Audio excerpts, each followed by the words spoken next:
स्मरणं पुष्पेण मर्हा कौसल्य च उत्तराषाढ़े अभि पंचमी उत्था 22 भगवान एनी 22मा भगवान नेमिनाथ परमात्मा 23मा पार्श्वनाथ 23मा महावीर स्वामी भगवान ने ऋषभदेव भगवान ए वच्चेનું આંતરું કેટલું એનું અહીંયા વર્ણન આવે છે। તો ઋષભદેવ ભગવાન ને અજીતનાથ ભગવાન બે ભગવાન વચ્ચેનું આંતરું ટોટલ કેટલું 50 લાખ કરોડ સાગરોપમ જેટલો સમય। ઋષભદેવ ભગવાન ને મહાવીર સ્વામી ભગવાન વચ્ચેનું આંતરું કેટલું છે ટોટલ 1 કરોડ ગુણ્યા 1 કરોડ સાગરોપમ જેટલો સમય। 1 કોટાકોટી સાગરોપમ એનું 50% એ માત્ર પેલા ને બીજા ભગવાન વચ્ચેનું અંતર છે। એટલે ઋષભદેવ ભગવાન પછી અજીતનાથ ભગવાન 50 લાખ કરોડ સાગરોપમ પછી થયા અને અજીતનાથ ભગવાન ને મહાવીર સ્વામી ભગવાન એની વચ્ચેનું ટોટલ અંતર કેટલું 50 લાખ કરોડ સાગરો। એક બાજુ રામ ને બીજી બાજુ ગામ, બરાબર, અને બે ભેગું કરો ત્યારે ટોટલ 1 કોટાકોટી સાગરોપમ જેટલો સમય થાય। આવું આંતરું છે અલગ અલગ ભગવાનોનું નાનું મોટું। આપણે હવે પહોંચીએ છીએ છેક પહેલા ભગવાન કયા ઋષભદેવ પરમાત્મા કે જેમના 4 કલ્યાણક એ ઉત્તરાષાઢા નક્ષત્રમાં થયા અને છેલ્લું મોક્ષ કલ્યાણક એ અભિજીત નક્ષત્રની અંદર થયું। ઉત્તરાષાઢા નક્ષત્રની અંદર મરુદેવા માતાની કુક્ષીમાં જેઠ વદ ચોથના મધ્ય રાત્રિએ સર્વાર્થ વિમાનમાંથી પોતાનું 33 સાગરોનું આયુષ્ય પરિપૂર્ણ કરી અને નાભી કુલકર એના મરુદેવા ભારિયા પત્ની એમની કુક્ષીની અંદર ઋષભદેવ ભગવાનનો જીવ પધારે છે। એ વખતે સૌથી પહેલું સપનું એ વૃષભને જુએ છે। વૃષભ લંચન છે માટે વૃષભને જોવાનું કામ કરે છે। એ વખતે સ્વપ્ન લક્ષણ પાઠકો વગેરે હોતા નથી એટલે નાભી કુલકર પોતે જ, કુલકરનો મતલબ કુળની મર્યાદાઓ બનાવે એને કહેવાય કુલકર। એવા નાભી કુલકર પોતે જ એક રાજા એક પ્રકારના એ પોતે જ સ્વપ્નના ફળ દેખાડવાનું કામ કરે છે અને ફાગણ વદ આઠમના મધ્યરાત્રિના સમયે ઉત્તરાષાઢા નક્ષત્રની સાથે ચંદ્રનો યોગ થતાની સાથે મરુદેવા માતા અત્યંત સુખપૂર્વક ઋષભદેવ પરમાત્મા એમને જન્મ આપવાનું કાર્ય કરે છે। દેવદેવીનું પણ આગમન થાય છે, ઉપરથી સોનાઓની વૃષ્ટિ વગેરે થાય છે। મહાવીર સ્વામી ભગવાનમાં જે કીધું હતું એમાં કરતાં આમાં થોડો ફેરફાર છે। એ વખતે જેલને ચોખ્ખી કરવાની વાત આવી હતી, અહીંયા જેલને ચોખ્ખી કરવાનો આદેશ નથી આવતો। કેમ? જેલ જ નથી, કોઈ અપરાધી નહોતા, ગુનેગાર નહોતા, યુગલિકનો કાળ હતો એટલે લોકો બધા ભદ્રિક અને સરળ હતા એટલે જેલને ચોખ્ખી કરવાની વાત નથી। Tax free, income tax free ને સેલ ટેક્સ ફ્રી આ બધી પણ સૂચના આપવામાં નથી આવતી કારણ કે એ વખતે રાજા જ નહોતા, ટેક્સ વગેરેની વ્યવસ્થા વગેરે પણ નથી।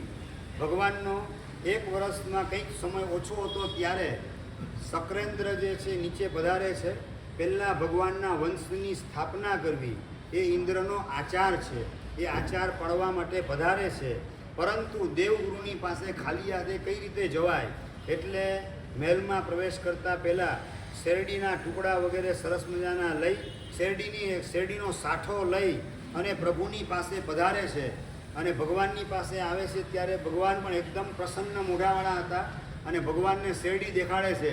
ભગવાન શેરડી વાપરશો ત્યારે ભગવાન હાથ લંબાવે છે। એ જમણો હાથ લંબાવ્યો તો શેરડીને શું કહેવાય સંસ્કૃતમાં ઇક્ષુ કહેવાય અને ઇક્ષુ માટેનો અભિલાષ ભગવાનના મનમાં ઉત્પન્ન થયો। અભિલાષ માટે આખું શબ્દ છે। કયો શબ્દ છે? આખું એટલે કે અભિલાષ। ઇક્ષુ માટેનો અભિલાષ ઉત્પન્ન થયો। એ બેને સંધિ કરવામાં આવે એટલે શું થાય? ઇક્ષ્વાકુ વંશ એની સ્થાપના ઋષભદેવ પરમાત્માનો વંશ કયો તો કે હવે આ ઇક્ષ્વાકુ વંશ કહેવાશે। આવી રીતે પ્રથમ ભગવાનના વંશની સ્થાપના ઇન્દ્ર મહારાજ કરે છે। યુગલિક કાળ હોવાના કારણે એ વખતે બધાના યુગલિક કેને કહેવાય કે બંનેનો જન્મ પણ સાથે હોય અને બંનેનું મૃત્યુ પણ સાથે, જીવન પણ સાથે ચાલતું હોય। પણ એક વખતે એક સુનંદા એના જે પતિ હતો એ બંને સાથે ફરતા હતા પણ તાળના ઝાડની નીચે બંને આરામ કરતા હોય છે ત્યારે તાળનું ફળ યુગલિક જે પતિ કહેવાય એના માથા ઉપર પડે છે અને ત્યાં એનું મોત થઈ જાય છે। સુનંદા એકલી પડી જાય છે, એકલી ફરતી હોય છે। 4 યુગલિકો બધા ભેગા થઈ અને નાભી કુલકરને કહે છે કે આ એકલી સુનંદા ફરી રહેલી છે તો હવે એનું શું કરવાનું? ત્યારે નાભી કુલકર પણ આ સુનંદા એના લગ્ન આ ઋષભ કુમારની સાથે કરવા એ પ્રમાણે પોતાના લોકોને પ્રજાજનોને પોતાનો નિર્ણય જાહેર કરે છે અને પોતાના યુગલિક હોવાના કારણે ઋષભદેવ અને એની સાથે જન્મ થયેલો છે સુમંગલાનો, એ બંનેનો સાથે જન્મ છે. એ સુમંગલા અને સુનંદા બંનેની સાથે લગ્ન કરાવવાનું નાભી કુલકર નક્કી કરે છે અને એ વખતે ઇન્દ્ર મહારાજ એ પ્રથમ ભગવાન એમના વિવાહ કરાવવા એ પણ પોતાનું કર્તવ્ય છે એમ સમજી જીત એટલે કે કર્તવ્ય આચાર એટલે અનેક દેવદેવીથી પરિવરેલા એવા સકરેન્દ્ર સૌધર્મ ઇન્દ્ર એ નીચે પધારે છે અને બંનેની સાથે લગ્નની પાણીગ્રહણની ક્રિયા એ સૌધર્મ ઇન્દ્ર પોતે જ કરાવે છે. રાજા ઋષભ એ પોતે અત્યાર સુધી રાજા નહોતા, પરંતુ એ વખતે આખો સમય હતો યુગલિકનો હતો અને યુગલિકના કાળની અંદર હમણાં સૌથી પ્રથમ વિધિવત લગ્ન નામની પ્રથા એ ઋષભદેવ ભગવાન એની સુમંગલા અને સુનંદાના સાથે લગ્ન થવાની સાથે જ આ લગ્ન નામની એક પ્રથા, લગ્ન નામનો એક આચાર એની ત્યારે સ્થાપના થાય છે. એ લગ્ન શું કહેવાય? સંસાર વધારવાનું કારણ કે ઘટાડવાનું કારણ? જનકભાઈ, વધારવાનું કે ઘટાડવાનું કારણ? વધારવાનું. તમે એમ બોલો છો વધારવાનું, પણ લગ્ન એ પણ એક આર્ય દેશ એની એક પ્રથા છે, ઉજળી પ્રથા છે. યુવાનીમાં પ્રવેશ કર્યા પછી છોકરાને છોકરીના મનની અંદર વિકાર વગેરે ભાવો જે જાગે, વૈરાગ્યના પરિણામ હોય તો આત્મસાધનાના માર્ગે આગળ વધે, પણ એવી વૈરાગ્યની પોતાની ભાવના નથી તો પોતાના જીવનની અંદર આખલો જેમ જ્યાં ત્યાં મોઢું નાખવાનું કામ કરે એમ અનાચાર દુરાચાર વ્યભિચારના માર્ગે એ યુવાનોને યુવતીઓ અટવાઈ ન જાય માટે એક ખિલ્લે જેમ આખલાને બાંધવામાં આવે એવી રીતે એક પાત્રની સાથે સંબંધ જોડી બાકીના તમામ પાત્રો વિજાતીય પાત્ર એને અભયદાન આપવાની ઘોષણા, એનું નામ લગ્ન છે. લગ્ન એક સંસારનું કાર્ય છતાં પણ એની પાછળનો આશય કયો છે તો કે એક પાત્ર સાથે સંબંધ જોડી બાકીના તમામને આંખેથી પણ અભયદાન, આંખેથી વિકારી નજરે જોવાનું કામ નહીં કરવું અને કાયાથી પણ વિકાર પોષક એવા પ્રકારની પ્રવૃત્તિ નહીં કરવું, આવા પ્રકારનો સંકલ્પ, આવી ઘોષણા, એનું નામ છે લગ્ન પ્રથા. એની પાછળનો આ ઉજળો આશય આપણે ખ્યાલમાં રાખવાનો છે. માત્ર એકની સાથે સંબંધ જોડાય છે એમ નહીં, બાકીના તમામ પાત્રો વિજાતીય એને અભયદાન આપવાની એક પ્રકારની આ ઘોષણા છે. માટે જ ઇન્દ્ર મહારાજ ભગવાન પ્રથમ ભગવાનના લગ્ન કરાવવા માટે નીચે પધારે છે. ભગવાન જે છે એમને પણ બ્રાહ્મી અને સુંદરી નામનું એક પ્રથમ યુગલ એ સુમંગલા એ જન્મ આપે છે. ત્યાર પછી સુનંદા એ બાહુબલી અને સુંદરી એ નામના યુગલને જન્મ આપવાનું કામ કરે છે અને ત્યાર પછી 49 પુત્ર યુગલ એને જન્મ આપવાનું કામ સુમંગલા કરે છે. મતલબ કે 49 યુગલ પુત્રનો મતલબ કેટલા થયા? 98. બાહુબલી અને ભરત કેટલા ટોટલ 100 પુત્રને જન્મ આપે છે અને 2 દીકરી બ્રાહ્મી અને સુંદરી, 2 દીકરી અને 100 પુત્ર એના પિતા બનવાનું સૌભાગ્ય રાજા ઋષભ પ્રાપ્ત કરે છે. તો રાજા ઋષભ બોલવામાં આવે તો અહીંયા 5 નામ ઋષભદેવ પરમાત્માને બતાવવામાં આવે છે. પહેલું નામ ઋષભ છે. ઋષભ એમના જમણા સાથળના ભાગમાં ઋષભ લંચન છે. પહેલાં સપનામાં પણ ઋષભના દર્શન મરુદેવા માતા કરે છે એટલે પહેલું નામ માતા પિતા તરફથી પાડવામાં આવેલું હતું ઋષભ કુમાર. બીજું નામ પ્રથમ રાજા છે. આ અવસરપીણી કાળની અંદર સૌથી પહેલાં રાજા પણ કોણ તો કે રાજા ઋષભ. સૌથી પ્રથમ યતિ એ ત્રીજા નંબરનું નામ છે. ચોથા નંબરમાં પ્રથમ જીન, પ્રથમ સર્વજ્ઞ, પ્રથમ કેવલ જ્ઞાની એ પણ કોણ છે તો કે ઋષભદેવ પરમાત્મા. અને પાંચમું નામ છે પ્રથમ તીર્થંકર. બરાબર, આ રીતે 5 નામ છે ઋષભ, પ્રથમ રાજા, પ્રથમ સાધુ, પ્રથમ સર્વજ્ઞ અને પ્રથમ તીર્થંકર. આ પ્રમાણે 5 નામ છે. રાજા કેમ બન્યા પ્રથમ રાજા? તેના અંગે બતાવે છે. એ વખતે યુગલિક કાળની અંદર લોકોના કશાય બધા બહુ મંદ હતા. એ મંદ હોવાના કારણે સંઘર્ષ વગેરે થતાની પણ કાળ પડતો શરૂ થયો. યુગલિક કાળ ધીમે ધીમે સમાપ્ત થવાની શરૂઆત થતી હતી. એટલે લોકોમાં કશાયના પરિણામ વધવા માંડ્યા. એટલે નીતિ નિયમન વગેરે બનાવવા પડ્યા. એ કુલકર નીતિ બનાવે. નીતિ એટલે કાયદો બનાવે. એટલે પેલી નીતિ હતી હકાર નીતિ. હકાર નીતિ, હાય હાય આવું કામ કર્યું. કોઈ ગુસ્સો કરે એટલે હાય કે ટોલાને, હો મેં બહુ મોટી ભૂલ કરી, આવું મારાથી ન થાય, એવું અંદર પોતે સમજી જાય અને ભૂલ કરવાનું બંધ કરે. અને એકને આ રીતે જાહેરમાં હાય કે એટલે બીજા બધા પણ આવી ભૂલ આપણાથી ન થાય એવું સમજવા માંડે.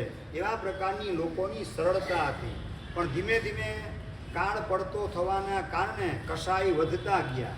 એ વધતા કસાઈના કારણે હાય હાય કે એમાં લોકો નહોતા સમજતા. એના પછી શું, માં એવમ કરું, માં કરું, માં આવું ના કરો. માં સંસ્કૃતમાં શબ્દ છે. માનો મતલબ ન, આવું ન કરાય આપણે. એ પ્રમાણે કે એટલે લોકો સમજી જાય કે આ બહુ મોટી ભૂલ છે આપણી, આપણે આ નથી કરવું. એ ઓટોમેટિક ભૂલમાંથી પાછા ફરે. એ નીતિ પણ ઘણા વર્ષો સુધી ચાલી. પાછા કસાઈના પરિણામ વધતા ગયા. એને લોકો ઓવરટેક કરતા ગયા. એના પછી ત્રીજી નીતિ, ધીક ધીક તને ધિક્કાર હો, આવું કામ તે કર્યું. આ ધીક બોલવામાં આવે, ધિક્કાર બોલવામાં આવે એટલે લોકો ઓટોમેટિક પાપથી પાછા ફરવા માંડે. આ રીતે પહેલાં હકાર નીતિ, હકાર એટલે કે હાય હાય આ કામ કર્યું તે. પછી મકાર નીતિ, માં એવમ કરું. અને ત્રીજા નંબરમાં ધિક્કાર નીતિ. ધિક્કાર આપે, ધિક્કાર બોલે એટલે ઓલો તરત જ અટકી જાય, પાછો ફરી જાય. એને લાગે કે મેં મોટી ભૂલ કરી છે.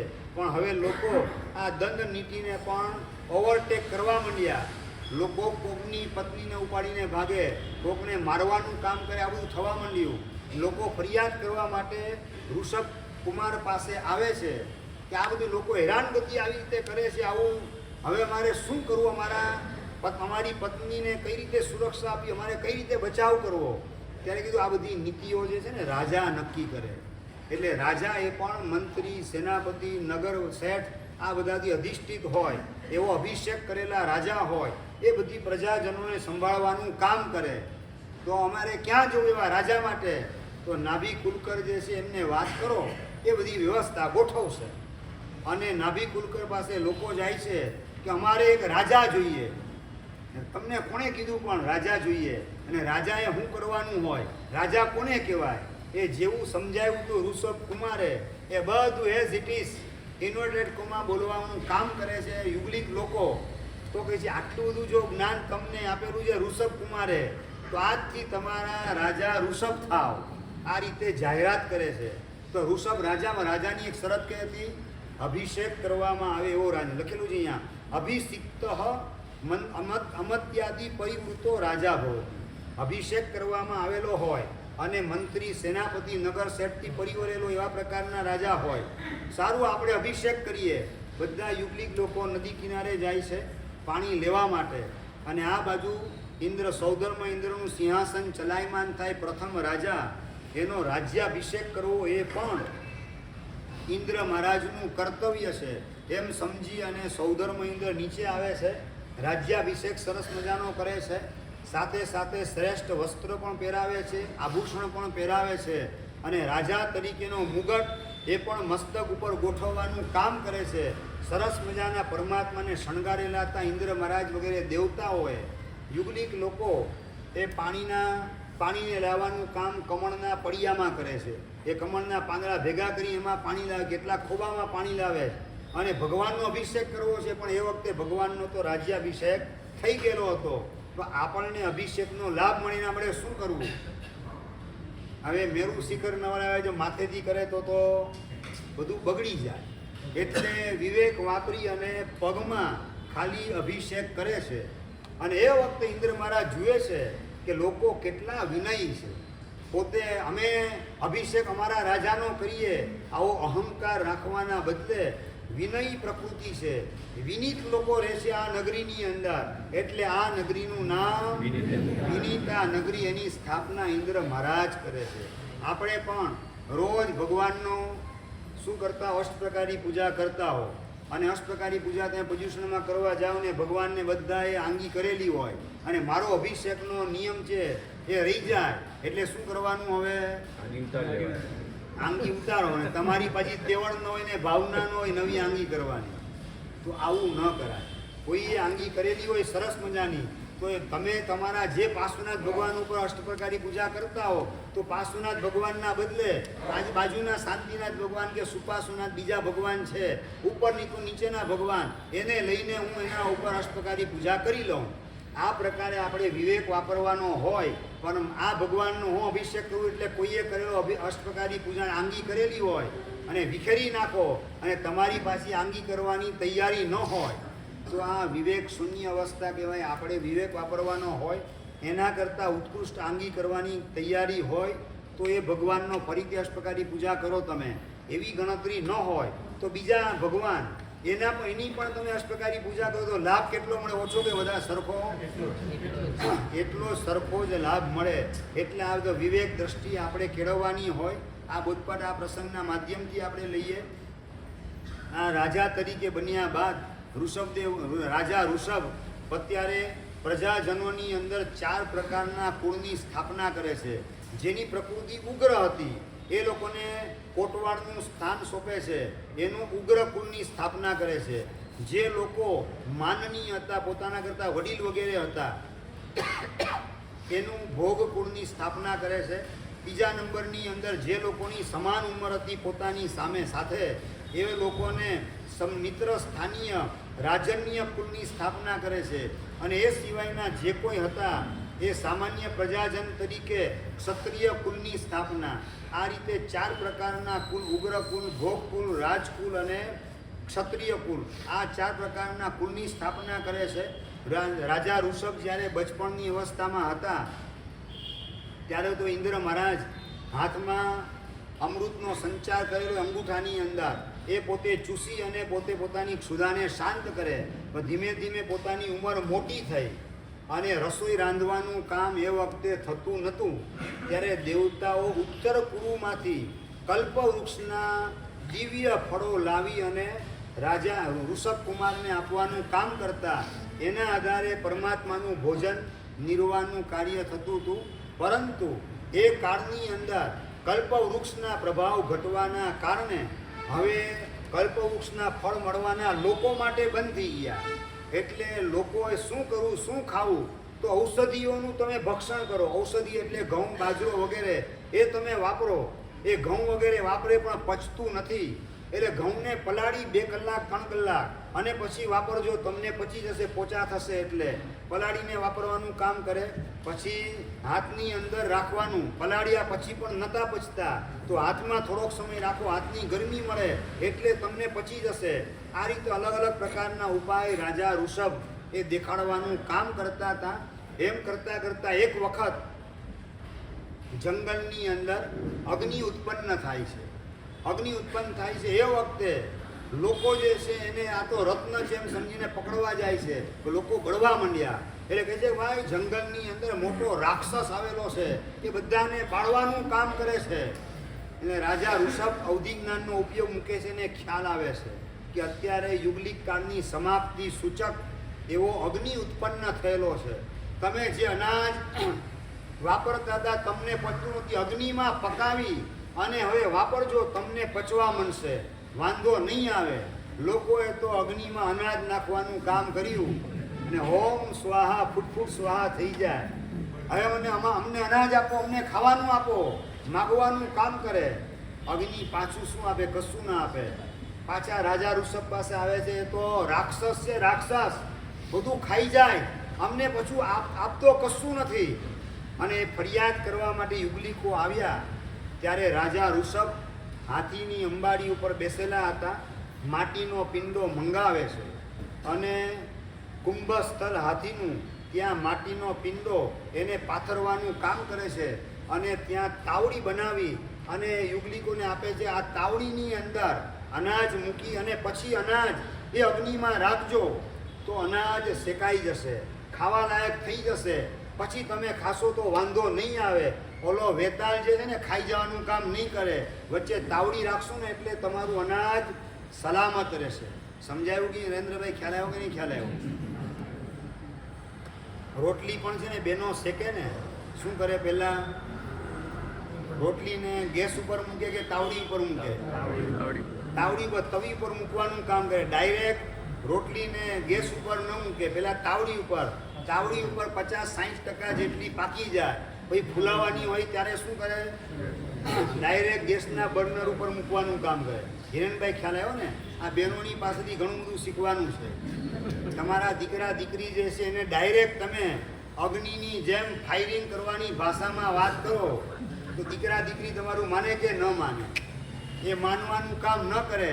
એટલે વાત્સલ્યની તાવડી રાખી હોય ને વચ્ચે, અને તમે એને કામ કહો તો એ પ્રેમથી તમારી વાતનો સ્વીકાર કરે, અને વાત્સલ્યની તાવડીથી બરાબર વાસિત થઈ જાય, ભાવિત થઈ જાય, અને કંઈક મોટી ભૂલ કરે અથવા તો વિશેષ પ્રકારનું એનું ઘડતર કરવું હોય, પછી તમે કડકાઈ કરો તો કડકાઈનો પણ સ્વીકાર કરે. પણ સીધે સીધું વાત્સલ્ય આપવાના બદલે ફાયરિંગની ભાષામાં તમે વાત કરો તો દીકરા દીકરી પણ તમારી વાતનો સ્વીકાર ન કરે.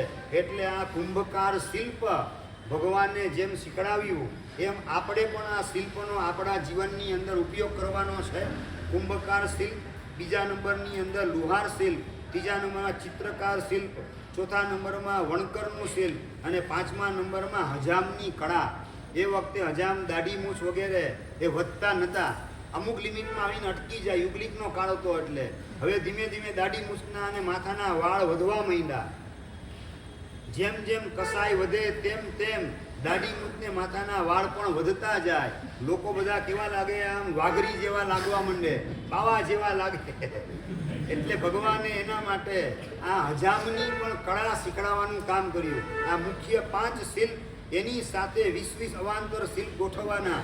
એમ ટોટલ શિલ્પ કેટલા? તો કે 100 શિલ્પ. એનો ઉપદેશ આપવાનું કામ એ પણ રાજા ઋષભ કરે છે. અહીંયા બહુ સરસ મજાનું વિશેષણ ઋષભદેવ માટે, ભગવાન માટે વાપરવામાં આવેલું છે. અરહા કૌશલીએ દક્ષ પૈને અલ્લીને બદ્ધએ વિણયે. કેટલા સરસ મજાના શબ્દ વાપરેલા છે. જે દેશમાં ભગવાનનો જન્મ થયો હતો એ નગરીનું નામ શું હતું? કૌશલ્યા નગરી. એટલે નામ ભગવાનનું પડે છે કૌશલિક, એવું નામ પડે છે. બીજું નામ એનું અયોધ્યા નગરી હતું. એ નગરીને એની ઉપર એવો કિલ્લો બનાવેલો હતો જેના કારણે એ નગરીના રાજા સામે યુદ્ધ કરવાનો વિચાર કોઈને પણ નહોતો આવતો. એટલે બીજું નામ અયોધ્યા નગરી પડ્યું. યોધ્ય એટલે યુદ્ધ કરવા લાયક, અને અયોધ્યા એટલે યુદ્ધ કરવા લાયક નથી એવી નગરી. અને ત્રીજા નંબરની અંદર વિનીત લોકો રહેતા હતા એટલે નામ પડ્યું વિનીતા નગરી.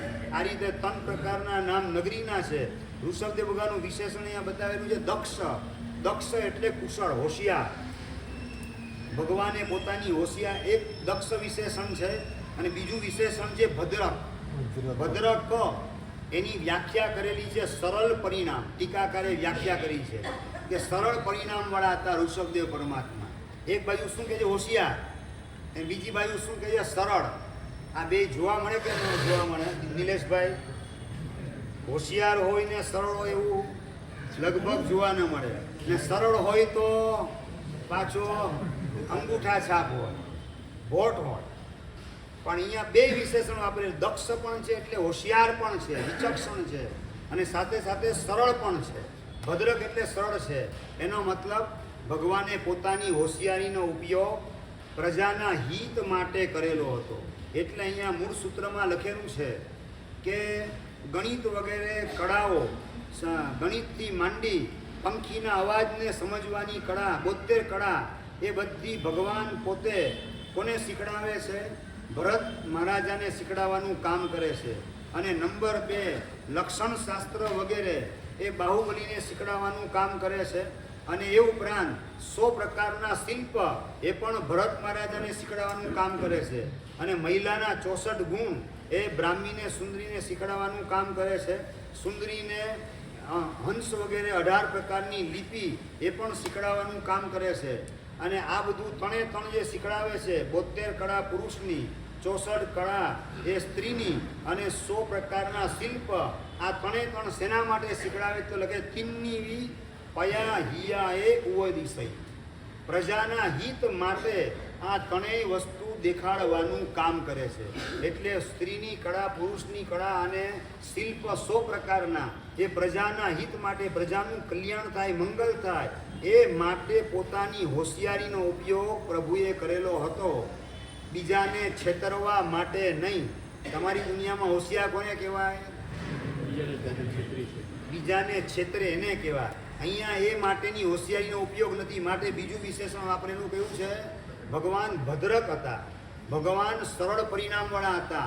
પોતે ક્યારેય બીજાને છેતરવાનો વિચાર જિંદગી આખીમાં કરેલો નથી. માટે સરળ છે અને સાથે સાથે પ્રજાનું હિત થાય, મંગલ થાય, મોટા નુકસાનથી બચે.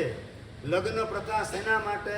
તો અનાચાર, દુરાચાર, વ્યભિચાર વગેરે દ્વારા મોટા દોષોમાંથી પ્રજા બચે.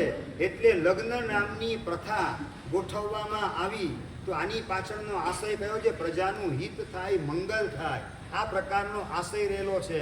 એ અર્થમાં ભગવાન હોશિયાર છે અને સાથે સાથે બીજાને છેતરવાનો વિચાર ક્યારેય પણ ભગવાનને નથી આવેલો. માટે ભગવાન કેવા છે? સરળ પરિણામવાળા પણ છે. 20 લાખ પૂર્વ સુધી ભગવાન એ કુમાર અવસ્થામાં રહે છે. પછી ભગવાનનો રાજ્યાભિષેક થાય છે. રાજા તરીકે 63 લાખ પૂર્વ સુધીનો સમય ભગવાન પસાર કરે છે. આ રીતે 83 લાખ પૂર્વનો સમય ભગવાનનો સંસારમાં પસાર થાય છે. અને છેલ્લો હવે પોતાનો 1 લાખ પૂર્વનો સમય બાકી છે. એટલે કે હવે દીક્ષાનો સમય પોતાનો જાણી દીક્ષા માટેનો સંકલ્પ કરે એની પહેલાં ભરત વગેરે પોતાના દીકરાઓ જે છે એમને રાજ્ય આપવાનું પણ કામ કરે. પહેલાં કળાઓ બધી શીખડાવે છે. બ્રાહ્મી છે એને હંસ વગેરે લિપિ શીખડાવવાનું કામ કરે છે. ગણિત વગેરેની કળા એ સુંદરીને ડાબા હાથથી શીખડાવવાનું કામ કરે. જમણા હાથથી લિપિ શીખડાવવાનું કામ બ્રાહ્મીને કરે છે. અને ભરત મહારાજા જે છે એને કાષ્ટ વગેરે કર્મ એટલે શિલ્પ 100 પ્રકારના એ શીખડાવવાનું કામ કરે છે.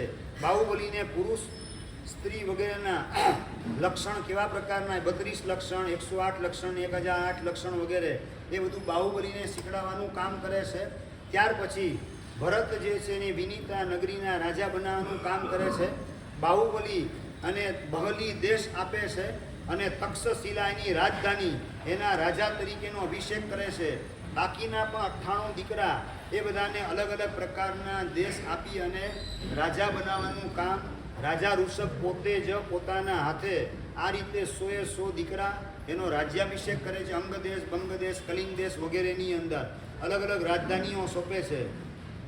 અને ત્યાર પછી ફાગણ વદ 8મનો દિવસ આવે છે. પોતાના બધા વ્યવહારિક સંબંધી કર્તવ્ય પરિપૂર્ણ થાય છે. પછી ભગવાન દીક્ષા લેવાનું કાર્ય કરે છે. એની પહેલાં વર્ષી દાનની શરૂઆત કરે છે. સોનામોર, વસ્ત્ર વગેરે એનું દાન 1 વર્ષ સુધી કરી અને ફાગણ વદ 8મના દિવસે એ જ વિનીતા નગરીમાંથી વર્ષીદાન આપતા આપતા ભગવાન પોતાનો દીક્ષાનો વરઘોડો કાઢે છે અને પહોંચે છે નગરીની બહાર. એ વખતે કચ્છ, મહાકચ્છ વગેરે 4000 પુરુષોની સાથે ઋષભદેવ પરમાત્મા દીક્ષાનો સ્વીકાર કરે છે. નગરીની બહાર પોતાની જાતે જ આભૂષણ ઉતારે, વસ્ત્ર ઉતારે છે. પોતાના જાતે જ પોતાના વાળ ખેંચવાનું કામ કરે છે. 1, 2, 3 અને 4 મુષ્ટિ લોચ કરે છે. દાઢી મૂઠના વાળ ખેંચી લીધા. માથામાં પાછળના ભાગના વાળ એ ખભા ઉપર લટકતા હતા અને સોનેરી કલરના ભગવાનના વાળ હતા. એ જોઈ અને ઇન્દ્ર મહારાજ કહે છે, ભગવાન આ વાળ ખભા ઉપર જે લટકે છે એ બહુ સરસ મજાના લાગે છે. પ્લીઝ પ્રભુ આપ આ વાળ રાખી મૂકો. તો આ લોકોત્તર પુરુષ ઇન્દ્ર મહારાજ જેવા ઉત્તમ પુરુષોની આ વિનંતી એનો અસ્વીકાર ન કરે. એટલે ભગવાન પંચમુષ્ટિના બદલે 4 મુષ્ટિ લોચ કરવાનું કામ કરે છે. અને આ રીતે 4 મુષ્ટિ લોચ કરી અને કરેમી સામાયમ સવમ સાવજમ જોગમ બચ્ચખામી આવા પ્રકારની પ્રતિજ્ઞા ભગવાન કરે છે. એની સાથે જ મન પર્યોગ જ્ઞાન નામનું 4થું જ્ઞાન ઉત્પન્ન થાય છે. અને ત્યાર પછી ભગવાન એકાંત મૌન કાવસક ધ્યાનની સાધનામાં ગોઠવાયેલા હોય છે. આ બધું 4000 રાજા, કચ્છ, મહાકચ્છ વગેરે 4000 લોકોએ જે દીક્ષા લીધેલી હતી એ ભગવાનને પૂછવા માટે આવે. ભગવાન દીક્ષા પહેલાં ખાવાની શું વ્યવસ્થા છે એ તો અમે પૂછવાનું ભૂલી ગયા. અને હવે તો ભગવાન કાવસક ધ્યાનમાં આખો દિવસ હોય છે. તો અમને પેટમાં ભૂખ લાગે તો કરવું શું? વ્યવસ્થા કંઈ દીક્ષા જીવનમાં દેખાતી નથી, ભોજન માટેની. ભગવાન પોતે ભોજન નથી કરતા, તો એ ભોજન ભગવાન પાસે કઈ રીતે માગવું? અને ભગવાન મૌન ધારણ કરીને ફરે છે, એટલે કઈ રીતે ભગવાનની હારે વાત પણ કરવી? અને હવે રિટર્ન તો થવાય નહીં સંસારમાં, એટલે એ લોકો બધા જંગલમાં જઈ તાપસ બની ગયા અને તાપસ તરીકેનું જીવન જીવવા માંડ્યા. 4000 જે સાથે દીક્ષા લીધી એ લોકો બધા. અને આ બાજુ ભગવાન ગોચરીના સમયે નગરની અંદર ફરે, અલગ અલગ ઘરોમાં જાય, લોકો પોતાના હીરા મોતી માણેક આપે, દિવ્ય વસ્ત્ર વગેરે આપવાનું કામ કરે, પોતાની દીકરીને પણ આપવાનું કામ કરે. લો ભગવાન કંઈક જોઈએ તો મારી દીકરી લો. પોતાના વાહન વગેરે આપવાનું કામ કરે. ભગવાનને તો કશું જોઈતું નથી. આ કળિયુગ કેવો છે, જે જોઈએ એ ન મળે અને ન જોઈએ એ જ વિનંતી લોકો કરે. એ આવનારના કળિયુગનું પણ આ એક પ્રતીક કહી શકાય. ભગવાન મૌનપૂર્વક વિચરતા હોય છે. જે ભાવથી ગોચરી ઓરવા માટે નીકળે, ગોચરી ન મળે છતાં પણ એ જ ભાવથી ભગવાન પાછા ફરે છે. શરીર હોવા છતાં ભગવાનને શરીર પ્રત્યેનું ધ્યાન વિશેષ પ્રકારે નથી. ભગવાનને તો સાધના એ જ મુખ્ય છે. એટલે ગોચરી ન મળે છતાં પણ મોઢાની અંદર ખેદ કે વિષાદનો ભાવ બિલકુલ જોવા મળતો નથી. અપ્પાણમ ઓશિરામી કૌશક ધ્યાને ઊભા રહી જાય. આ બાજુ કચ્છ અને મહાકચ્છ એના દીકરા નમી અને વિનમી, જેને ભગવાને પોતે પોતાના દીકરા તરીકે સ્વીકારેલા હતા, દત્તક લીધેલા હતા. દીક્ષા લીધી ભગવાને એ વખતે પાર ગયેલા, પરદેશ ગયેલા હતા. અને ભગવાન જ્યારે દીક્ષા લઈ લીધી પછી એ લોકો આવે છે અને ભરતને પૂછે છે કે બાપાએ અમારા માટે શું કરેલું છે? અમને તો 100 જણને રાજ્ય આપેલું છે, અમારા માટે તમારા માટે કંઈ વ્યવસ્થા કરેલી નથી, અમને કંઈ ખ્યાલમાં નથી. પણ નમીને વિનમી દીકરા તરીકે ઋષભદેવ પરમાત્માએ સ્વીકારેલા એ ભરત મહારાજને ખ્યાલમાં છે. એટલે તમે ચિંતા ના કરો, મારું રાજ્ય છે એનો એક ભાગ તમને આપી દઉં છું, એનું રાજ તમે કરજો. ના ના, તમે આપો એમ નહીં, અમારા બાપુજી આપે એમ લઈએ, તમારા હાથનું અમારે લેવું નથી. વટના કટકા હતા. પહોંચે છે ભગવાનની પાસે ને ભગવાન તો કૌશક ધ્યાને ઊભે છે. ભગવાનની આસપાસની જમીનને એકદમ સ્વચ્છ કરી નાખે, પાણીનો છંટકાવ કરવાનું કામ કરે, પુષ્પ ગોઠવવાનું કામ કરે અને ભગવાનની પાસે એક વખત પ્રાર્થના કરે, અસ્માકમ રાજ્ય પ્રદો ભવ, ભગવાન અમને અમારો ભાગ રાજ્યનો આપો. એક વખત બોલે, આખો દિવસ નહીં હો પાછું, એક વખત બોલી અને ભગવાનની સેવામાં ખુલ્લી તલવાર લઈ ભગવાનની આજુબાજુમાં ગોઠવાઈ જાય. ભગવાનને કોઈ ઉપસર્ગ પરિસર ન થાય, ભગવાનને કોઈ હેરાન ન કરે. એટલે ભગવાનના બોડીગાર્ડ બની અને ભગવાનની પાસે ઊભા રહી જાય. અને ધનપાલ કવિ એમણે તિલક મંજરીની અંદર ઋષભદેવ પરમાત્માનું જે વર્ણન કરેલું છે એની અંદર ભગવાન એક હોવા છતાં પણ ભગવાન જાણે કે 3 સ્વરૂપને ધારણ કરેલા હોય. નમીને વિનમીની એકદમ ચમકતી તલવાર, એની અંદર ભગવાનના પ્રતિબિંબ પડે. એટલે ભગવાન એકના બદલે 3 રૂપને ધારણ કરેલા હોય એવા ઋષભદેવ ભગવાન શોભતા હતા. આવું તિલક મંજરી કાવ્યની અંદર ધનપાલ કવિએ વર્ણન કરેલું છે. આ બધું ક્યારે શક્ય બને દીપકભાઈ? કે ભગવાન વિચરે છે ને નમી નવી ઊભા છે, વિનમી ઊભા છે. એ વખતે સીન કેવો લાગતો હશે, એ વખતે દેખાવ કેવા પ્રકારનો હશે, એની એક વિભાવના કરવામાં પોતે ખોવાઈ જાય. ત્યારે આ બધી તત્કાલીન પરિસ્થિતિ શું હશે એનો કંઈક આછો અંદાજ પોતાના નિર્મળ ક્ષયોપસંગની અંદર ઝીલાતો જાય અને એના આધારે લખવા વગેરેનું પણ શક્ય બની શકે. એટલે તે કાળને તે સમયે બનેલી ઘટના એ કાળખંડમાં આપણે પહોંચીને શું ચાલતું હશે એ વખતે એ આપણી જેટલી નિર્મળતા હોય એના આધારે એ ઘટના આપણને સમજાવવા માંડે. પાલીતાણામાં નમી વિનમી ઊભા છે, એ રાયણ પગલાથી આગળ એટલે પ્રતિમા છે, પણ એની અંદર પ્રતિબિંબ ઝલકતું હોય એ પ્રકારનું નથી પાછું. બરાબર? એ તો તિલક મંજરી, એ તમે કાવ્યનો અભ્યાસ કરો, દીક્ષા લો, પછી આ અભ્યાસ થાય અને પછી તમને ખ્યાલ આવે. એની પહેલાં તો તમને કેવી રીતે ખબર પડે? બરાબર? છતાં તમારા પુણ્યદયથી ભગવાનને અત્યારે યાદ કરાવ્યું એટલે તમને સંભળાવી દીધું. બરાબર? તો આ રીતે ભગવાન પાસે 2 ટાઈમ ભગવાનની પાસે જમીન સ્વચ્છ કરે અને સવારમાં એક વખત અસ્માકમ રાજ્ય પ્રદો ભવ એવી પ્રાર્થના કરે અને ભગવાનના બોડીગાર્ડ બનીને ઊભા રહે. એક વખત ધર્ણેન્દ્ર ભગવાનને સાતા પૂછવા માટે પધારે છે અને જોયું તો નમીને વિનમી ભગવાનની પાસે બોડીગાર્ડ બનીને ગોઠવાયેલા છે. હવે દૂરથી નજીક નહીં આવતા, આવી અદ્ભુત સેવા કરે છે. કોણ છો તમે? અમારા બાપુજી છે. અહીંયા કેમ આવેલા છો?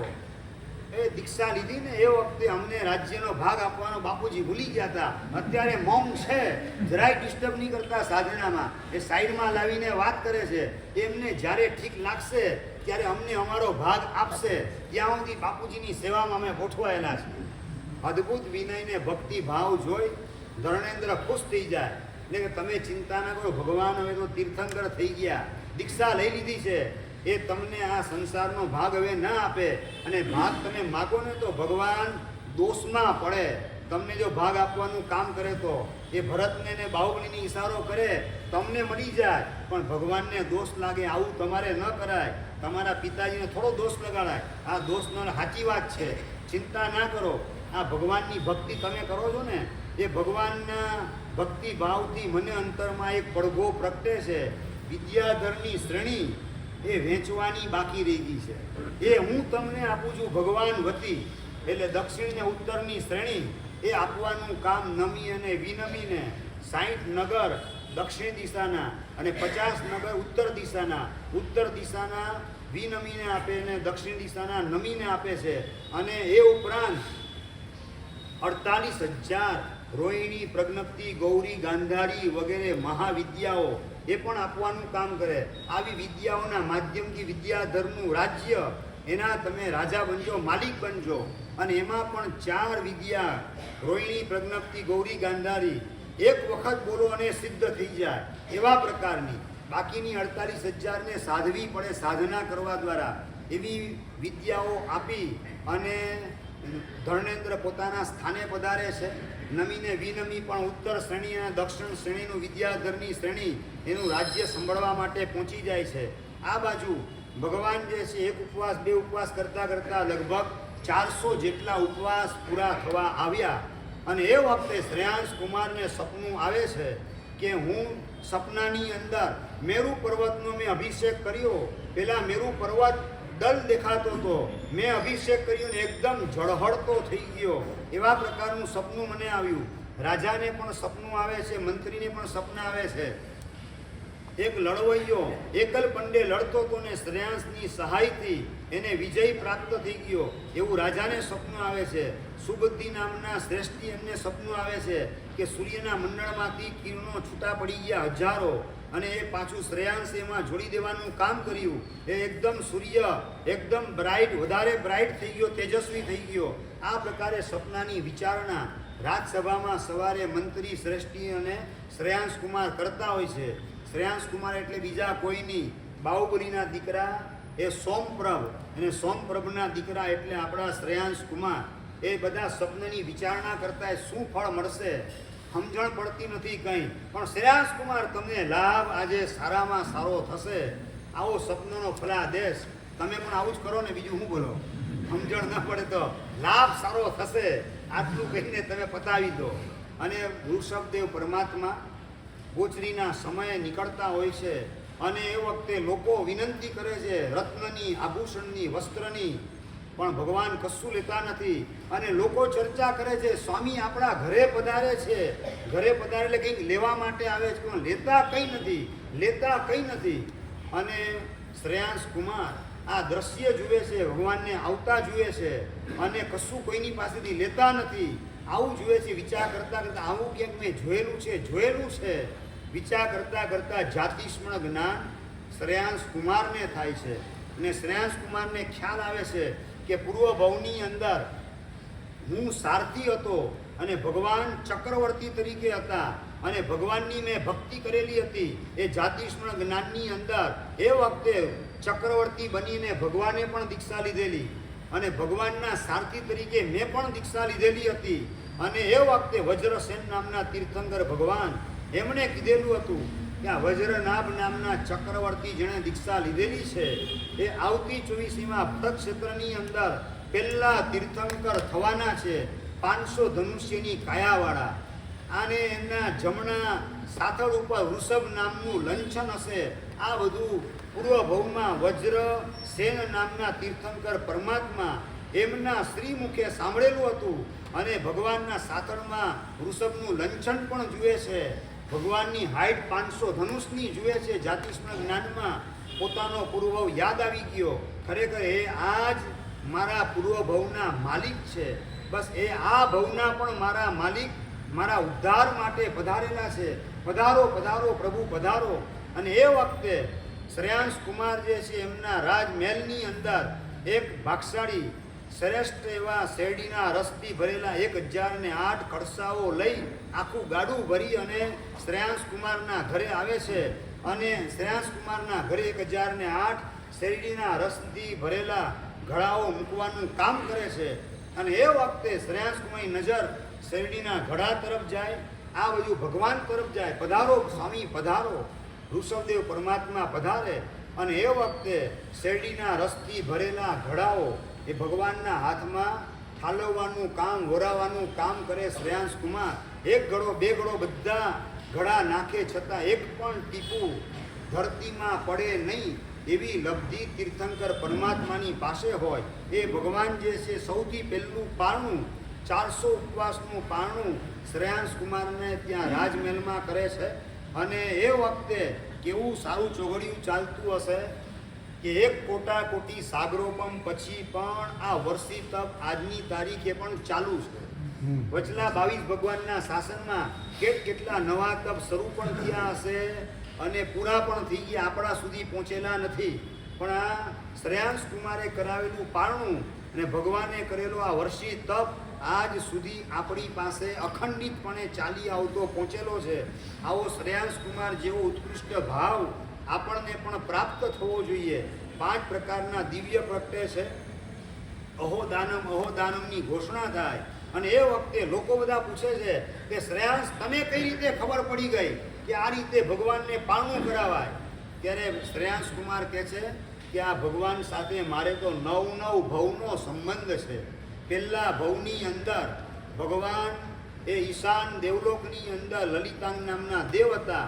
ત્યારે સ્વયંપ્રભા નામની હું એમની દેવી હતી. એના આગલા ભવમાં મારું નામ નિર્નામિકા હતું. એના પછીના બીજા ભવમાં પૂર્વ મહાવિદ્યની અંદર પુષ્કલાવતી વિજયમાં લોહાગર નગરની અંદર ભગવાન વજ્રજંગ નામના રાજા થાય છે અને હું એમની શ્રીમતી નામની રાણી હતી. ત્રીજા ભવની અંદર ઉત્તર કુરુ નામના યુગલિક ક્ષેત્રમાં ભગવાન યુગલિક અને હું એની યુગલીની હતી. ત્યાર પછી ચોથા ભવમાં સૌધર્મ દેવલોકમાં અમે બંને મિત્રદેવ હતા.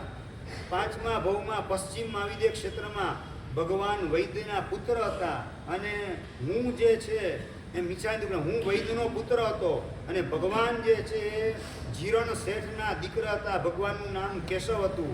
ભગવાન ત્યાર પછી અમે બંને છઠ્ઠા ભવની અંદર 12મા દેવલોકમાં મિત્ર દેવ બનેલા હતા. પછી 7મા ભવમાં પુંડરીકની નગરીની અંદર મહાવિદ્ય ક્ષેત્રમાં ભગવાન વજ્રનાભ નામના ચક્રવર્તી થયા. હું એનો સારથી હતો. ભગવાને દીક્ષા લીધી, એની સાથે મેં પણ દીક્ષા લીધેલી હતી. ત્યાર પછી 8મા ભવમાં ભગવાન અને હું બંને સર્વાર્થ સ્થિત વિમાનમાં 33 સાગરોપમના આયુષ્યવાળા દેવ બનેલા હતા. અને 9મા ભવની અંદર ભગવાન આ ઋષભદેવ અને હું ભગવાનના દીકરા બાહુબલીના પૌત્ર બાહુબલીના દીકરા સોમપ્રભ એનો દીકરો હું એટલે ભગવાનનો પ્રપૌત્ર તરીકે હું બનેલો છું. આ રીતે 9 ભવનો સંબંધ ભગવાનને મારો ચાલી આવે છે. ભવાંતરની અંદર આ બધા જીવો ભેગા થાય છે. નેમિનાથ ભગવાનને ઋષભને રાજીમતી એ 9 ભવ ભેગા થાય. ઋષભદેવ પરમાત્માને શ્રેયાંશ કુમાર એ 9 ભવ ભેગા થાય. આ બધું શેના કારણે થાય? ડૉક્ટર સાહેબ શેના કારણે થાય? ઋણાનુબંધ. બરાબર, 100%. એવો ઋણાનુબંધ ઊભો કરવો કઈ રીતે? પ્રશ્ન મોટો એ જ ઋણાનુબંધ કઈ રીતે ઊભો થાય? તો ઉત્તરાધ્યન સૂત્રની અંદર એના માટેની 3 શરત બતાવેલી છે.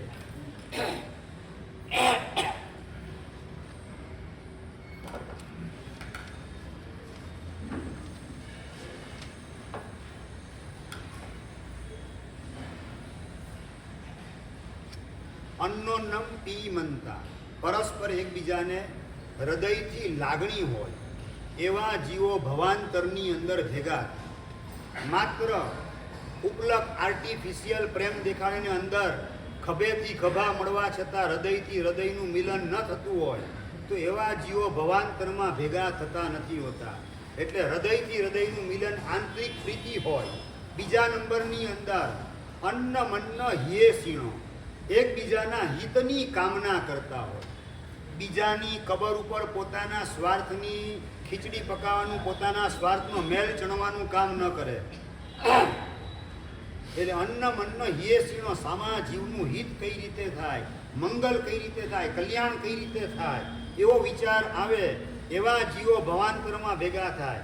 અને ત્રીજી શરત બતાવેલી છે અન્ન મન્ન વસાણુગા, એકબીજાની વાતનો સ્વીકાર કરે, એનું પાલન કરે, એનો અમલ કરવાનું કામ કરે. સમજી લો કે તમે શ્રાવિકાએ વર્ષી તપ કરેલો હોય અને એ તમને પ્રેરણા કરે કે તમે કરો ને વર્ષી તપ. ના, મારે નથી કરો, તારે કરવો હોય તો કર, તું જાણ. તો સમજી લેવાનું કનેક્શન કટ ઓફ થઈ ગયું, વચનનું પાલન ના આવ્યું ને, આવતા ગુણમાં ભેગા ન થવાય.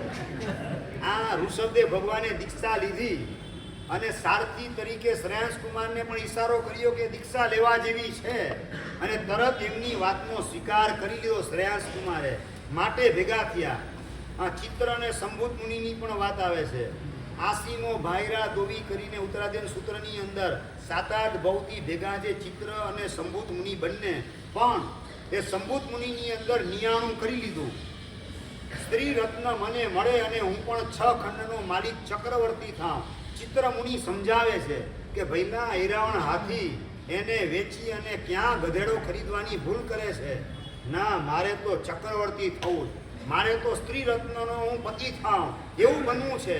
ઘણું સમજાય છતાં સંભૂતિ મુનિ વાતનો સ્વીકાર નથી કરતા. 7 ભવથી સાથે ચાલી આવવા છતાં પછી છૂટા પડી ગયા. પછીના ભવમાં ચિત્ર મુનિ સંયમની સાધના કરીને મોક્ષમાં ગયા અને સંભૂત મુનિ એ પોતે શુભમાં બ્રહ્મદત્ત ચક્રવર્તી બની અને 7મી નરકની અંદર ગયા. એ નીચે 7 રાજલોક નીચે ને ઓલા 7 રાજલોક ઉપર 14 રાજલોકનું ડિસ્ટન્સ પડી ગયું. શેના કારણે? વચનનો સ્વીકાર ન કરવાના લીધે. એટલે ઉત્તમ પાત્ર સામેનું હોય તો 3 કન્ડિશનનું પાલન કરવામાં આવે. પહેલા હૃદયથી પ્રેમ હોય, હાર્દિક લાગણી હોય.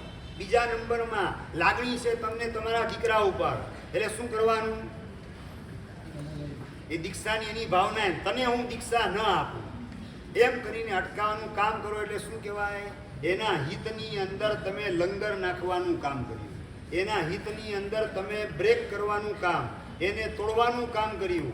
એટલે એ સંબંધ આવતા ભવ સુધી પહોંચે નહીં. શ્રાવિકાને દીક્ષાના ભાવ જાગે અને તમે ના પાડીને ઊભા રહો, શું થાય? ભવાંતરની અંદર ભેગા થઈ ન શકાય. હું તને કંપની સાથે આપું છું એમ સાથે જોડાઈ જાઓ તો ભવાંતરમાં પાછા સાથે આરાધના કરતા કરતા નેમિનાથ ભગવાનને રાજીમતી મોક્ષમાં ગયા, શ્રેયાંસ કુમારને આદિનાથ ભગવાન મોક્ષમાં ગયા અને આગળ વધીને શંખ અને કલાવતી 21 ભવથી આરાધના સાથે કરતા કરતા મોક્ષમાં સાથે ગયા. એ મોક્ષમાં પણ સાથે જવાનું સૌભાગ્ય મળી શકે.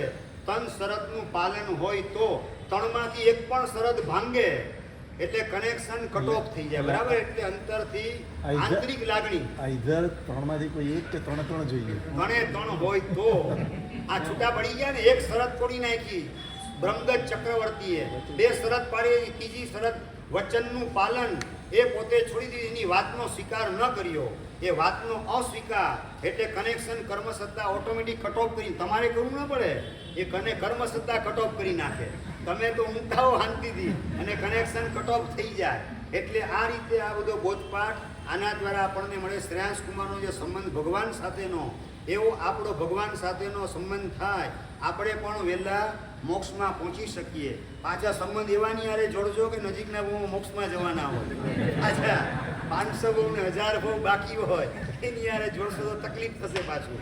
ચાલો, આ બાજુ ઋષભદેવ પરમાત્માની 1000 વર્ષની સાધનાના અંતે મહાવદ 11ના દિવસે કેવળ જ્ઞાનની પ્રાપ્તિ થાય છે. ભગવાને 24 અઠ્ઠમ કરેલો હતો અને ભગવાનને આ રીતે કેવળ જ્ઞાનની પ્રાપ્તિથી સમાચાર મળે છે ભરત મહારાજાને કેવલ જ્ઞાનનો મહોત્સવ કરવા અને ભરત મહારાજા તૈયાર થાય અને એ જ વખતે આયુષ શાળામાં ચક્રરત્ન પણ ઉત્પન્ન થાય છે. પણ ભરત મહારાજા સમજે છે. શું સમજે છે? તમારા મોઢે સાંભળવા માંગુ. શું સમજે છે ડાયાભાઈ? ઉમેશભાઈ શું સમજે ભરત મહારાજા? ચક્રરત્નનો મહોત્સવ તો મારે જ કરવાનો છે, બીજા કોઈ નથી કરવાના. કેવલ જ્ઞાનનો મહોત્સવ તો હું નહીં કરું તો ઇન્દ્ર મહારાજ તો કરવાના જ છે.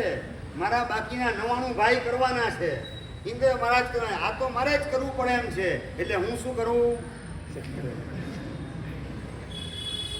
હિરેનભાઈ, આપણે હોય તો એની જગ્યાએ શું વિચાર કરીએ એ આપણે સમજવાનું છે. ભરત મહારાજા ચક્રરત્નનો માત્ર એક ભાવ પૂરતો સંબંધ છે. જ્યારે કેવલ જ્ઞાન એનો મહોત્સવ કરીશ તો અનંતકાળ સિદ્ધ શિલામાં સિદ્ધોના પરિવારમાં ગોઠવાનું સૌભાગ્ય પ્રાપ્ત થશે. એવા પ્રકારના ભવ્ય ભાવથી કેવલ જ્ઞાનનો મહોત્સવ પહેલાં કરે છે, ચક્રરત્નનો મહોત્સવ પછી કરે છે. અને ભગવાન જે છે એના કેવલ જ્ઞાનનો મહોત્સવ માટે મરુદેવા માતાને કહે, ચાલો બા, દાદીમાં ચાલો, મારો ઋષભ આખો દિવસ કહેતા હતા ને, જુઓ તમારા દીકરાનો ઠાઠમાઠ કેવો છે, મારા રાજના ઠાઠમાઠને ટક્કર મારે એવો ઠાઠમાઠ જુઓ દેખાણું દાદીમાં, ચાલો પધારો. અને દાદીમાને લઈને હાથી ઉપર બેસાડી અને ભરત મહારાજા સમોષણ તરફ પધારે છે. અને એ વખતે જો બા દેખાય છે, બાપુજી દેખાય, સામે દેખાય, બેટા ઋષભ કેમ છે, મજામાં ને બેટા, ખાધું કે નહીં? માં ભેગી થાય એટલે દીકરાને પહેલો પ્રશ્ન શું પૂછે? બેટા ખાધું કે નહીં, બરાબર પેટ ભરીને જામ્યો કે નહીં જામ્યો? ઋષભદેવ ભગવાન તો મૌન છે, પ્રદક્ષિણા આપવાનું હજી કામ કરી રહ્યા છે સિંહાસનને. અને એ વખતે ઋષભદેવ પરમાત્માને, બેટા ઋષભ, બેટા 1000 વર્ષથી રડતા રડતા આંખમાં આંસુની આગળ પડલ બાજી ગયેલા છે, કશું દેખાતું નથી. પણ ભરત પોતાનો પૌત્ર, જો બા અહીંયા સામે જ છે, જુઓ દેખાય, એ સામે જ દીકરો છે, એનો હરખ ઉછળતા ઉછળતા આંખમાંથી હરખના આંસુ નીકળવાના લીધે એ પડલને ધક્કા લાગ્યા, પડલ ખસી ગયા. અને ઋષભ પોતાનો દીકરો દેખાય, બેટા ઋષભ પૂછપરછ કરે, પણ ભગવાન કશો જવાબ આપતા નથી. ખરેખર આ ઋષભ 1000 વર્ષથી કરીને હું અડધી થઈ ગઈ, પણ ઋષભને મારી કંઈ પડી નથી. બસ આ ઠાઠમાઠ મળી ગયો, એની અંદર રત્નના કિલ્લામાં ગોઠવાઈ ગયો. મારી હામું મારો દીકરો જોતો નથી. ખરેખર સંસાર આવો જ છે. આ સંસારમાં ક્યાંય મોહાવા જેવું નથી. પોતાના આત્માનું કલ્યાણ કરવા જેવું છે. એ આત્મભાવમાં ડૂબકી લગાવતા હાથીની અંબાડીઓ બેઠા બેઠા કેવલ જ્ઞાનની પ્રાપ્તિ વિતરાગ દશામાં અરૂઢ થતા મરુદેવા માતાને થાય છે. બોલો મરુદેવા માતાની જય. ઋષભદેવ ભગવાન એના કરતા પણ મરુદેવા માતાની જય આપણે એટલે બોલાવીએ, આ અવસરપીણી કાળમાં સૌથી પહેલા મોક્ષમાં જવાનું સૌભાગ્ય આ માતાને મળેલું છે. દીકરો પણ કેવો કે પોતાને મળેલી ચીજ, એ પોતાને મળેલી કુદરત તરફથી ભેટ, એ પોતાના ઉપકારી એવી માં એને સૌથી પહેલા આપવાનું કામ કરે. અને નંબર 2, દીકરો જે મુક્તિ કન્યાને પરણવાનો છે એ કેવી છે એનું મોઢું જોવા માટે મરુદેવા માતા એ સિદ્ધ શિલામાં ગોઠવાઈ ગયા કે મારો દીકરો જે મુક્તિ કન્યાને પરણવા નીકળો એનું મોઢું કેવું છે હું જોઈ આવું. એટલે પહેલા પોતે પહોંચી ગયા. ઋષભદેવ ભગવાનને કે તમે પછી શાંતિથી આવજો, હું ઉપર પહોંચું છું. અંતર મુહૂર્તમાં આયુષ્ય પરિપૂર્ણ થઈ ગયું અને મુક્તિ ધામની અંદર મરુદેવા માતા પધારે છે. આ બાજુ ભરત મહારાજાને પોતાની દાદીમાના વિયોગનો ભયંકર આઘાત લાગે છે. ઇન્દ્ર મહારાજ એને આશ્વાસન આપવાનું કામ કરે છે. પહેલા જ સમોષણની અંદર ઋષભદેવ ભગવાનની દેશના સાંભળી ઋષભ સેન વગેરે ભરત મહારાજાના 500 દીકરા અને 700 પૌત્ર એ ભગવાનની પહેલી જ પરસદાની અંદર, પહેલા સમોષણની અંદર દીક્ષા લેવાનું કામ કરે છે. ઋષભ સેન એટલે બીજા કોઈની, આપણા પુંડરીક સ્વામી જે છે એનું બીજું નામ ઋષભ સેન હતું. એ મુખ્ય ગણધર તરીકે 84 ગણધરની સ્થાપના, 84 ગણની સ્થાપના કરે. બ્રાહ્મીએ પણ દીક્ષા લીધી, ભરત શ્રાવક બને છે. અને સુંદરીની દીક્ષાની ભાવના હતી, પણ ભરતને પોતાનું સ્ત્રી રત્ન બનાવવાની ભાવના એના કારણે રોકી રાખે છે, એટલે સુંદરી પોતે શ્રાવિકા બને છે. આ રીતે ભગવાન જે છે ચતુર્વિધ સંઘની સ્થાપના કરે છે. આ બાજુ ભરત મહારાજા 6 ખંડને જીતવા માટે નીકળે છે. 60,000 વર્ષ સુધી 6 ખંડને જીતી અને છેલ્લે પોતાની વિનીતા નગરીની અંદર પધારે છે. છતાં 6 ખંડ એને જીત્યા પછી પણ ચક્રરત્ન અંદર રાજસભાની અંદર એન્ટ્રી કરતું નથી. આયુષ શાળામાં ચક્રરત્ન ઉત્પન્ન થયું હતું, એને લઈ 6 ખંડને જીતી અને પાછા આવી ગયા. પોતાની રાજસભામાં આવે પણ રાજસભાની બહાર રહે છે, ચક્રરત્ન અંદર નથી આવતું. માણસોને પૂછે છે, મંત્રીઓને પૂછે છે કે આ રત્ન અંદર કેમ નથી આવતું? તો 99 ભાઈઓ તમારી આજ્ઞામાં ક્યાં આવેલા છે? એને જીતવાના બાકી છે, એ જીતો પછી આવે. એ ભાઈની સાથે થોડું મારે લડવાનું કામ થાય. પોતાની ઈચ્છા બિલકુલ નથી, મંત્રીનો આગ્રહ છે, લડવાનું ક્યાં છે? ખાલી તમે ચિઠ્ઠી લખીને વાત કહી દો, તમે મારી આજ્ઞામાં આવી જાઓ એટલે પતી ગયું. લડવાનું એની યારે કે ફાઇટિંગ કરવું જરૂરી નથી. ચિઠ્ઠી લખવાનું કામ કરીને મોકલે છે 98 ભાઈઓ ઉપર. 98 ભાઈઓ ભેગા થઈને વિચારણા કરે છે, આપણા બાપુજી આપણને રાજ્ય આપ્યું, ભરતને પણ આપેલું છે, છતાં ભરતને સંતોષ નથી. હવે શું કરવું? ભરતની સામે લડીને બતાવી દેવું કે શું કરવું? બીજા ભાઈઓ કહે છે લડતા પહેલા જે બાપુજી આપણને રાજ્ય આપેલું છે ને એ બાપુજીને જ પૂછી લઈએ કે શું કરીએ, બતાવી દઈએ કે શું કરીએ, તમારી શું ઈચ્છા છે બોલો. આપણે આપણા બાપુજીને પૂછવા જઈએ. ઋષભદેવ પરમાત્માની પાસે 98 ભાઈઓ આવે અને ભગવાન કહે છે દેવલોકની અંદર મનુષ્યના ભોગ સુખ કરતા ચડિયાતા અબજો ગુણા ચડિયાતા ભોગ સુખ મળવા છતાં પણ આ જીવડો ધરાયો નથી, તો આ લોકના તુચ્છ સુખમાં જીવ ક્યાં ધરાવવાનો? વેતાલી અધ્યયનની આખી પ્રરૂપણા કરે છે. અને 98 ભાઈઓ છેલ્લે તો ભગવાન ફાઇનલ બોલ દો, શું કરીએ? શું અમે કરવાનું શું? મેં જે કર્યું એ તમારે કરવાનું, બીજું શું કરવાનું હોય? સારું તો દીક્ષા આપી દો. દીકરા કેવા સરળ હશે, માટે છે ને 98 મોક્ષમાં ગયા એ બહુની અંદર. આવી સરળતાના કારણે, આવી સરળતા ન હોય તો એ બાઈ ચડાવને બતાવી દો એવી વાત આવતી હોય. એક જાતની વક્રતા છે, આવી વક્રતા નથી. દીક્ષા લઈ લીધી. આ બાજુ બાહુબલીને સંદેશો મોકલાવે છે. બાહુબલી જે છે સંદેશો સ્વીકારી અને ઝૂકવા તૈયાર નથી. લડવા માટે દૂતને સૂચના આપે છે. ભરતને કે 98 ભાઈ જેવો હું બાયલો નથી, હું બતાવી દઉં. આવી જાય યુદ્ધના મેદાનમાં, અને યુદ્ધના મેદાનમાં ભરત અને બાહુબલી આમને સામને ગોઠવાય. લડાઈ ચાલે, સેંકડોનો સંહાર થાય અને આટલા બધા નિર્દોષ જીવો મરી જાય એના કરતાં તમે બંને ભાઈઓ અરસપરસ તમારો હિસાબ બતાવી લો. ઇન્દ્ર મહારાજ સૂચના કરે ભરત મહારાજાને, ઓકે વાંધો નહીં, અમે બંને ભાઈઓ પરસ્પર હિસાબ બતાવી લઈએ. 4 પ્રકારના યુદ્ધ નક્કી કરે. પહેલું દ્રષ્ટિ યુદ્ધ.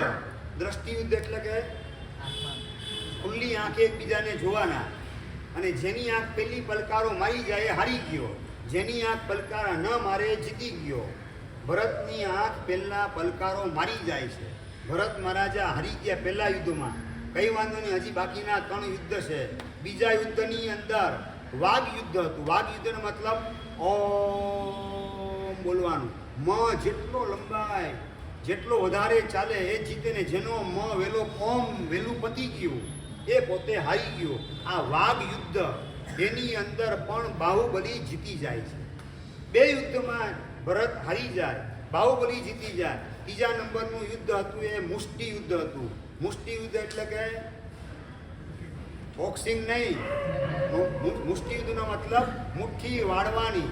મુઠ્ઠી આમ બંધ રાખેલી હોય અને સામેવાળાને કે તું મારી મુઠ્ઠીને ખોલી આપ, અને મુઠ્ઠી જો ખોલવાનું કામ કરે, સામેવાળો જીતી ગયો. જેની મુઠ્ઠી ખુલી ગઈ એ હારી ગયો. એની અંદર પણ બાહુબલી જીતી જાય. 3 યુદ્ધમાં જીતી ગયા. હવે 4થું યુદ્ધ કરવાની જરૂરત ખરી કોઈ? સામે ચાલીને પોતાની હાર સ્વીકારી લેવી જોઈએ. પણ ભરતને 3માં ભલે હારી ગયો, 4થામાં તો હું જીતીને દેખાડીશ. 4થું હતું એ દંડ યુદ્ધ હતું. દંડ યુદ્ધની અંદર શું હોય? દંડની જેમ હાથને ઊંચો રાખવાનો. સામેવાળોને ઝુકાવવાનું કામ જો કરી દે તો સામેવાળો જીતી ગયો, અને સામેવાળો જો ઝુકાવવાનું કામ ન કરે તો જેનો હાથ અદ્ધર છે એ પોતે જીતી ગયો કહેવાય. 4થા યુદ્ધની અંદર બાહુબલી પોતાનો હાથ અદ્ધર રાખે, ભરત ઝુકાવી ન શકે અને ભરતનો હાથ ઝુકાવવાનું કામ બાહુબલી કરી દે. ચારે ચાર યુદ્ધની અંદર ભરત હારી જાય છે. ચક્ર રત્ન સોંપી દેવાનું હોય, 14 રત્નો સોંપી દેવાના હોય, 9 નિધિ સોંપી દેવાની હોય, એના બદલે ભરત મહારાજાનો ગુસ્સો આસમાનને આંબે. કારણ કે યુદ્ધ જોવા માટે ઇન્દ્ર મહારાજ ઉપરથી નીચે ઉતરેલા છે, દેવ દેવીઓ પણ ઉપસ્થિત છે. આ બધાની વચ્ચે કારમો પરાજય મારો થાય. શું સમજે જ બાહુબલી એના મનની અંદર ગુસ્સો આસમાને પહોંચે ને જે ચક્ર રત્ન આયુષશાળામાં પ્રગટ થયેલું હતું એને યાદ કરે અને દેવ અધિષ્ઠિત ચક્ર રત્ન ભરત મહારાજાના હાથમાં આવી જાય. યાદ કરતાની સાથે જ આંગળીમાં ગોઠવાઈ જાય અને આંગળીમાં ગોઠવાયેલું ચક્ર એને ફેંકવાનું કામ બાહુબલી ઉપર કરે. સગા ભાઈને પતાવવા માટે આ સંસારની સત્તાની લાલસા કેવું કામ કરાવે. સત્તા, સંપત્તિ, સૌંદર્ય આ બધાની એકની પણ લાલસા આપણને એક પણ ભવમાં ઊભી ન થાય એવી પરમાત્માને પ્રાર્થના કરી અને આપણી વિવેક દ્રષ્ટિ એને જાગૃત રાખીએ કે આવી લાલસાના કારણે આપણે કોઈની સાથે સંઘર્ષમાં ઉતરવું નથી. એક જ ગોત્રની અંદર ચક્રરત્ન ચાલે નહીં. પ્રદક્ષિણા આપી અને ચક્રરત્ન પાછું આવી ગયું ભરત મહારાજાના હાથની અંદર. ચક્રરત્નથી પણ બાહુબલી એ પતે એમ દેખાતું નથી, એને હરાવી શકાય એવું દેખાતું નથી. એકદમ ભરત છોભીલો પડી ગયો. પણ બાહુબલીનો હવે ગુસ્સો આસમાને પહોંચ્યો.